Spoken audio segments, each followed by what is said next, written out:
ايه رايكم بقى في القطايف اللي من عند الدقيق؟ بكوبايتين دقيق عملنا الكميه دي، بس طالعه على النبي طالعه جميله وتحفه.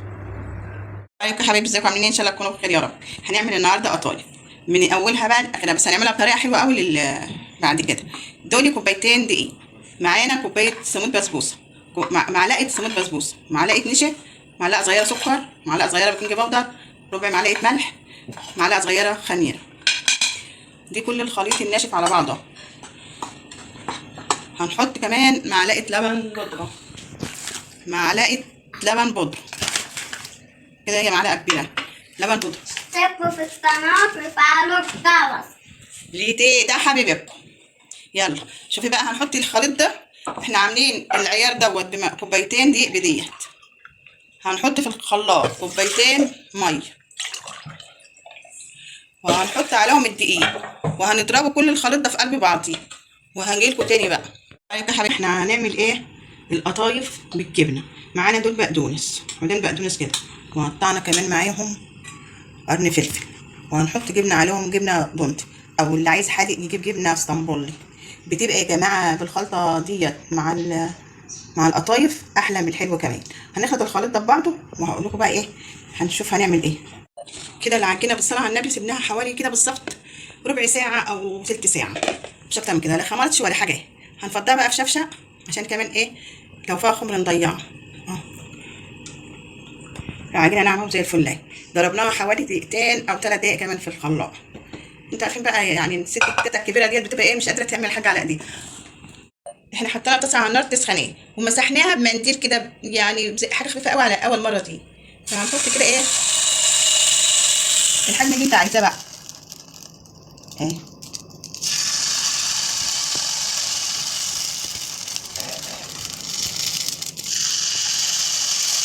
احنا لسه بقى بنجرب اول تجربه كده على ما نظبط ايدنا. المهم ان هي ايه، النار تبقى وسط، مش معلين النار قوي، وهي العجينه طريه عشان تبقى خفيفه. وهي وخلوكوا كده لما نشوفها هتطلع مع بعض عامله ايه. احنا كده ويا بعض لما نشوف اللون بالصلاه على النبي ايه. شوفوا هنا بقى معشي فيها خالص ابيض اهو، دي فيها لسه ابيض عجينه، ديت معشي فيها ودي معشي فيها ايه. نشوفها مع بعض اهي بالصلاه على النبي جميله. هنطلع بقى كده واقول لكم ايه تاني. بصوا بقى يا حبايبي، احنا بنطلع ونحط كده ايه على فوطه ونغطي بيها كده بقى بالصلاه على النبي اهي، من ورا ومن قدام. هنعمل بقى ايه عشان احنا لسه مخلصناش الكميه، ما شاء الله تدينا كميه حلوه جدا. فاحنا هنشغل ايه التحمير مع التسويه.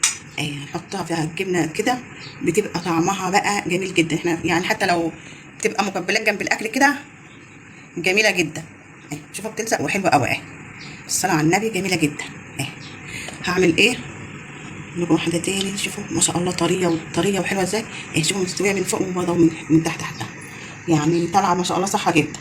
وهنعملها كده برضو اهي،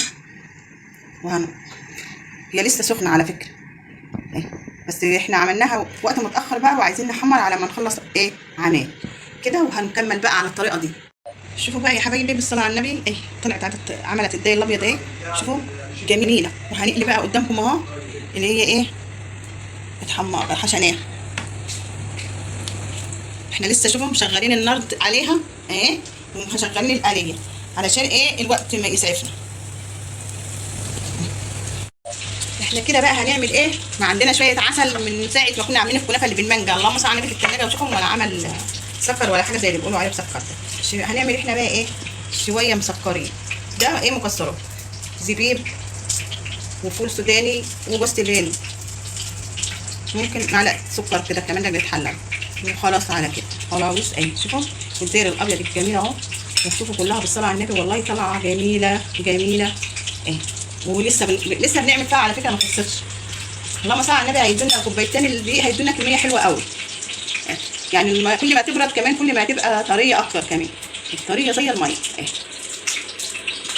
كده يا حبايبي احنا عملنا الطبق بالصلاه على النبي اللي هو فيه الجبنه، ومعانا طبق التاني اهوت اللي حطينا عليه العسل الجميل ده. شوف العسل عامل ازاي، نازل عامل ازاي، بقاله يجي 12 يوم اهو من 10 ايام، وفي التلاجة مش هقول لكم بره التلاجة كمان. كده احنا بقى حطينا يعني في عسل تاني تحت وانا بحطه قدامكم بس كده. هطلعهم بقى. وكده ايه عملنا القطايف بالعسل وقطايف ايه بالجبنه. وجربوا الطريقتين، وجربوا طريقه القطايف ديت بصراحه حلوه جدا جدا جدا. هرسم بقى في الطبق كده هما كمان وهقول لكم. كده يا حبايبي الطبق اللي بالعسل اهو، الصلاة على النبي، طلع جميل جدا. وده بقى اللي فيه الخضرة، ده طبق الجبنة. قطعين بالجبنة وقطعين بالشربات، وجربوها من العجينة للطريقة كلها معاكم. والى اللقاء في فيديو قادم، واعملوا لايك واشتركوا في القناة يا حبايب قلبي.